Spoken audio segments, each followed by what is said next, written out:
धूप की शिद्दत शोलों की तपन में रहकर देखिए। धूप की शिद्दत शोलों की तपन में रहकर देखिए। आप भी मेहनत कशों के बीच रहकर देखिए और आपका भी नाम होगा मुजरिमों के साथ। बस इस जमाने में जरा सच को सच कहकर देखिए। सत्य धर्म है, बड़ा कठिन है।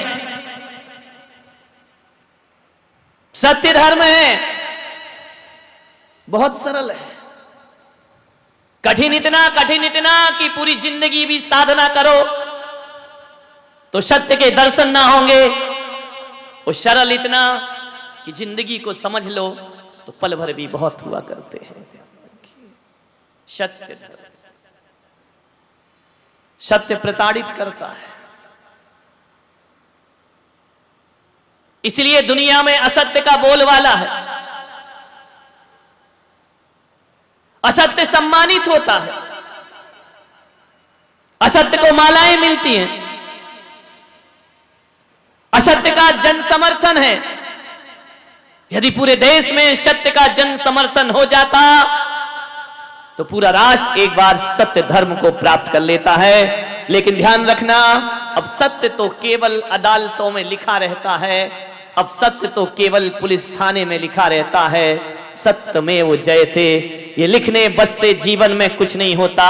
सत्य अहिंसा का हमरा, सत्य अहिंसा का हमसे बस केवल इतना नाता है कि दीवारों पर लिख जाता, दीवाली पर पुत जाता है। ध्यान रखिए, दीवालों पर लिख दिया जाता है और दिवाली पर पोत दिया जाता है। सत्य धर्म। असत्य सम्मानित होता है, असत्य फल फूल रहा है, सत्य परेशान है। काश सत्य को सम्मानित किया होता तो दुनिया सत्यवादी बन गई होती। मीरा सत्य में जी जहर मिला, जीसस सत्य में जिए सूली मिली, सेठ सुदर्शन सत्य में जिए फांसी मिली, चंदना सत्य में जी बेड़ियां मिली। कभी गज कुमार सत्य में जीते हैं तो जलती सिगड़ी उनके सिर पर रख दी जाती है, और कभी पारसनाथ सत्य में जीते हैं तो कमठ उनका खलनायक बनकर के खड़ा हो जाता है। और महावीर जब सत्य में जिए उन पर हजारों हजारों उपसर्ग हुए, एक रात में 20-20 उपसर्ग हुए। सत्य में जी रहे थे।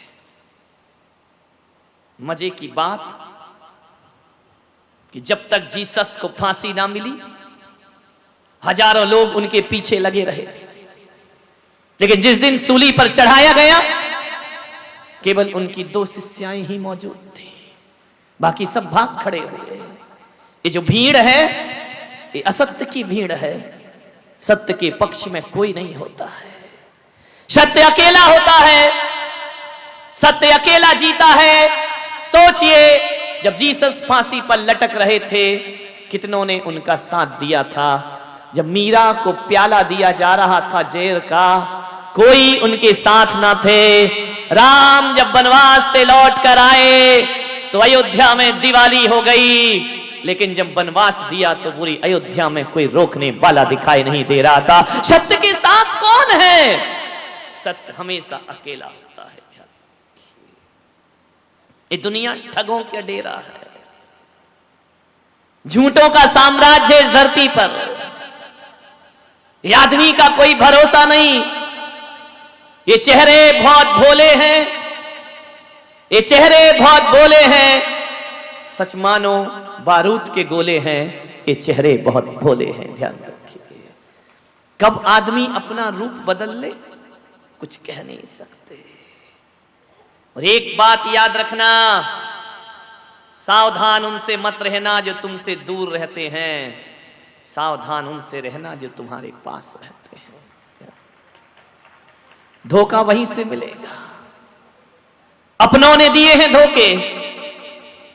मीरा को जहर पड़ोसियों ने नहीं दिया, अपने ही देवर जहर देते हैं। कृष्ण को जेल में पैदा होने के लिए कोई दूसरे मजबूर नहीं करते हैं, सगा मामा मजबूर करता है। राम को वनवास पड़ोसियों ने नहीं दिया, अपने ही घर से मिला। ध्यान रखना, चंदना को बेड़ियां अपने ही घर से मिलती हैं। अंजना को दोष उसकी अपनी सास लगाती है। 22 वर्ष का वनवास दे दिया करती है। और रावण को बर्बाद अपना ही भाई करता है। ध्यान रखना, दूसरों में कुछ नहीं होता मान्यवर। जब जब धोखे मिले हैं, अपनों से मिले हैं, जो हमारे निकट के हैं, उनसे ही धोखा मिलता है। और जीसस को फांसी किसी शैतानों ने नहीं दी, उनके ही पादरी उन्हें फांसी पर लटका दिया करते हैं। और महावीर के दुश्मन कोई और नहीं थे, ऋषभदेव के दुश्मन कोई और नहीं थे, अपना ही घर का पोता मारीच ऋषभदेव के खिलाफ खड़ा हो जाया करता है। दिल के छाले झुलसते हैं सीने के दाग से, घर को आग लगती है घर के चिराग से। ध्यान रखिए।